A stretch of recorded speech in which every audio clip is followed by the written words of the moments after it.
He said, "In 5 years, you'll still be stuck, and I'll be with someone who actually becomes something." I replied, "All right." I didn't argue, but the next morning, when he found the document on my desk with a future date and my name written where he least expected it, his hand started shaking. I'm 35, been with my boyfriend for almost 4 years now. We met through mutual friends, clicked pretty quickly, moved in together after about 18 months. For most of that time, things were solid. We had our routines, our inside jokes, our plans, or at least I thought we did. I work in software development, been at the same company for 7 years. It's stable, pays well enough, but it's not flashy. I'm not a startup founder or a tech executive, just a woman who writes code, solves problems, and goes home at a reasonable hour most days. He works in marketing at a firm downtown, always networking, always hustling, always talking about who's getting promoted and who's launching their own thing. About 6 months ago, he started making comments, little digs at first. When are you going to aim higher, or don't you want more than this? I'd brush them off, tell him I was content, that not everyone needs to be climbing some corporate ladder or chasing the next big thing. He'd roll his eyes, change the subject, but the comments got sharper, more frequent. Last month, we were having dinner at this restaurant he'd picked. Nice place, a bit pricey for a random Tuesday, but whatever. He was telling me about some colleague who'd just gotten promoted to senior director. Guy was only 32. That could be you if you actually pushed yourself, he said, cutting into his steak. I'm fine where I am, I said. That's the problem. You're always fine. You never want more. I want enough. There's a difference. He put his fork down. Do you know how embarrassing it is when people ask what you do and I have to say you're just a developer? Not a team lead, not a manager, just a developer. I stared at him. Embarrassing. You know what I mean? No, I don't. Explain it to me. He sighed like I was being difficult. Everyone I work with, everyone in my circle, they're with people who are going somewhere, and you're just comfortable. Comfortable is bad now. It is when you're 35 and acting like you've already retired. I didn't say anything after that. Just finished my meal in silence, paid the check, drove us home. That night, lying in bed, I stared at the ceiling thinking about what he'd said. Not because it hurt. It did, but I've dealt with worse. But because it made me realize something. He didn't see me. He saw a resume. Update 1. Things got worse after that dinner. He started bringing up other men more often.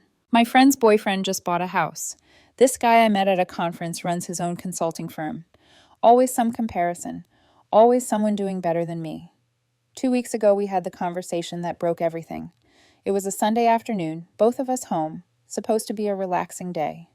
I was working on a personal project in my home office, just something I'd been tinkering with for the past year. He walked in without knocking. We need to talk, he said. I saved my work, turned to face him. Okay, I've been thinking about us, about where this is going. He crossed his arms.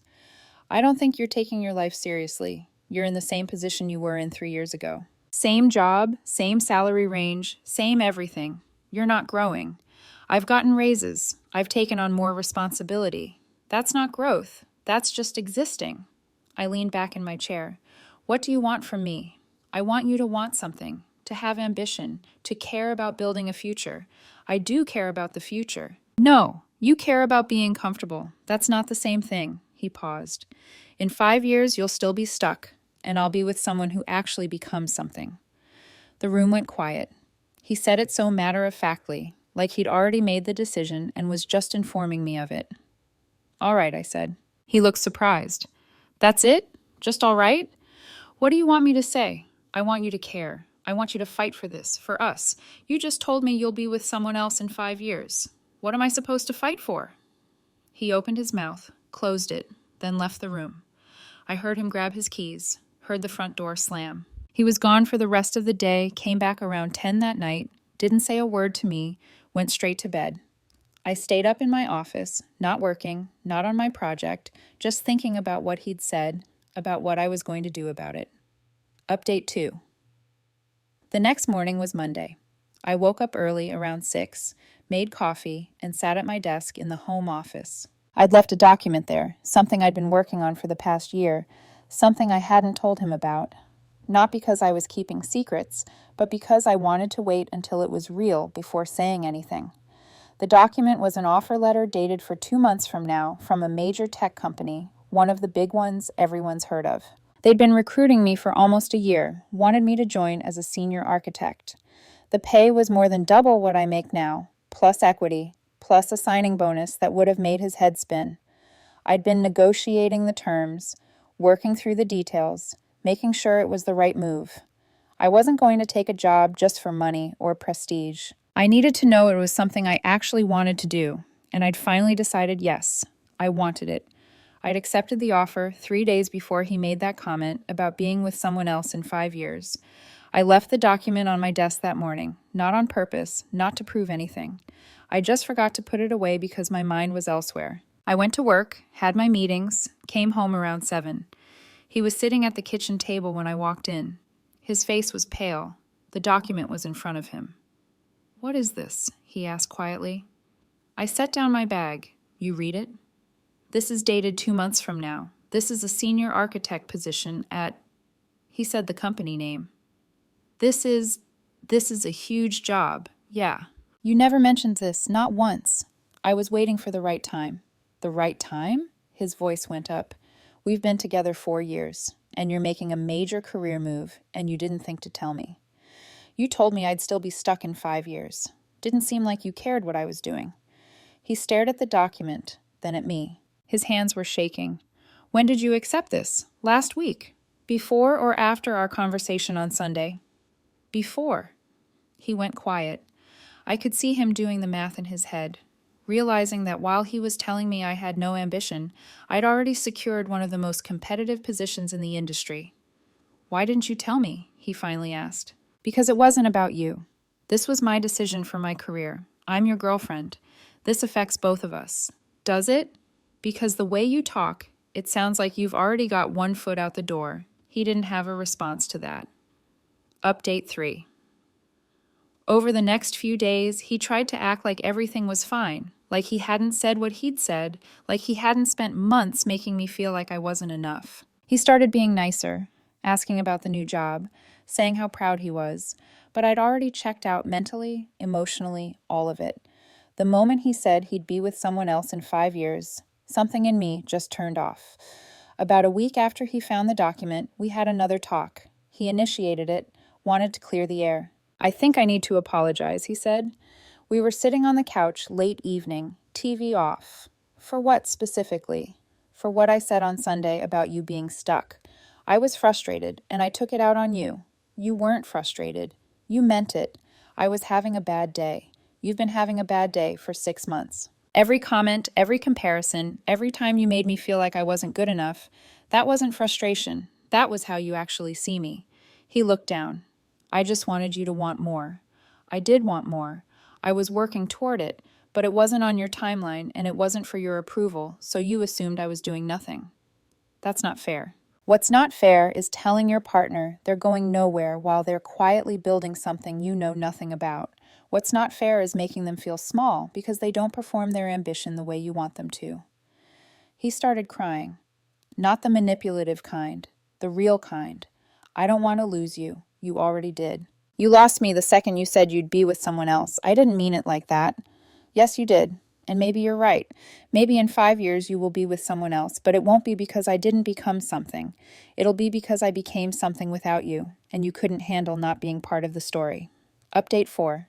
I moved out 2 weeks later, found a short-term rental closer to where my new job would be, packed my stuff while he was at work one day, left a note saying I'd come back for the rest later. He called me about 50 times that evening. I didn't answer. Eventually, I sent a text. "I need space. Please respect that." He showed up at my new place 3 days later. I don't know how he found the address. Maybe he tracked my phone. Maybe he asked one of our mutual friends. I opened the door, and he was standing there looking like he hadn't slept. "Can we please talk?" he asked. "We've talked. There's nothing left to say." "I made a mistake. I know I did. But you can't just throw away 4 years because I said something stupid. It wasn't something stupid. It was how you feel. And I can't be with someone who sees me as a project, as something to improve or fix. I don't see you like that. You do. You have for months. And finding out about the job didn't change how you feel. It just changed how you act because now I'm worth it in your eyes." He wiped his eyes. "What do you want me to say?" "Nothing." I want you to let me go." He stood there for another minute, then left. I haven't seen him in person since. Update 5. It's been 2 months now. I started the new job last week, and honestly, it's been incredible. The work is challenging in ways I've been craving for years. My new team respects my input, values my experience, and treats me like the professional I am.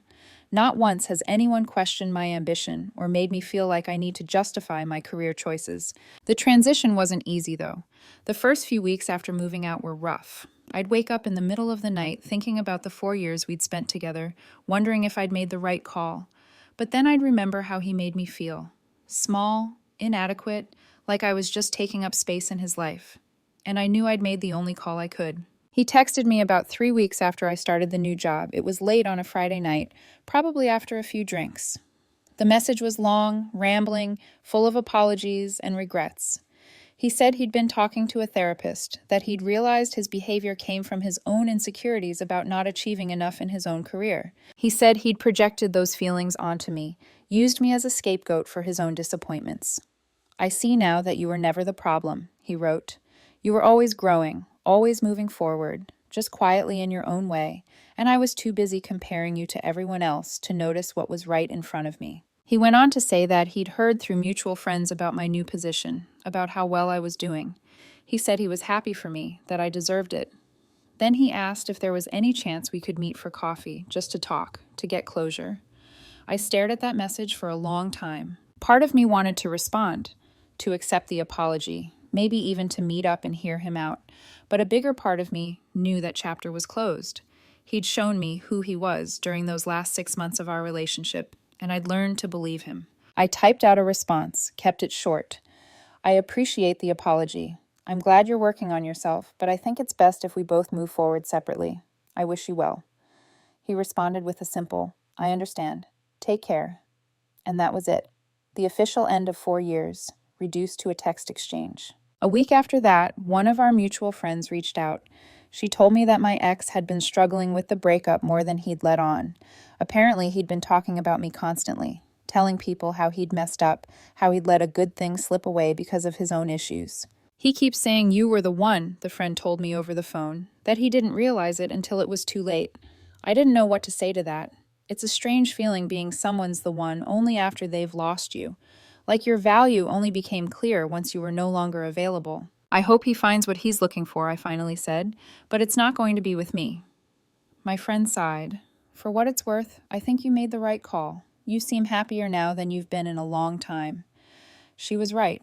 I am happier. Not because I got the job, not because I won some imaginary competition. I'm happier because I'm no longer with someone who made me feel like I had to constantly prove my worth. Final update. It's been 4 months since everything ended. I'm settled into the new job, made some friends on my team, even started going to the gym regularly, something I'd been putting off for years. My life feels fuller now, more authentic. Last week, I ran into him at a coffee shop downtown. It was early morning. I was grabbing something before work, and there he was at a table near the window. He saw me the same moment I saw him.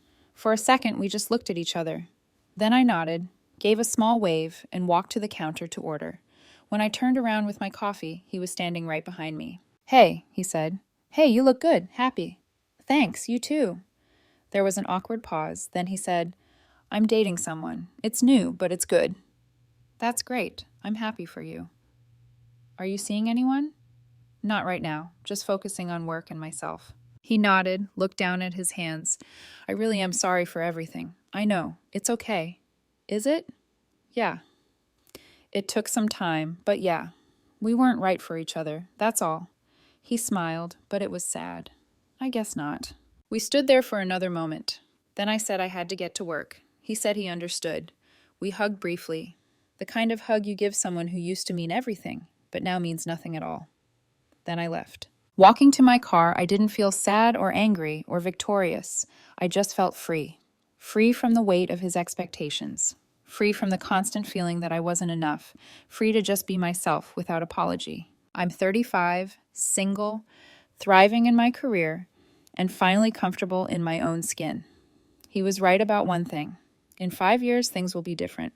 But not because I was stuck, because I finally stopped trying to be someone else's version of success and started building my own.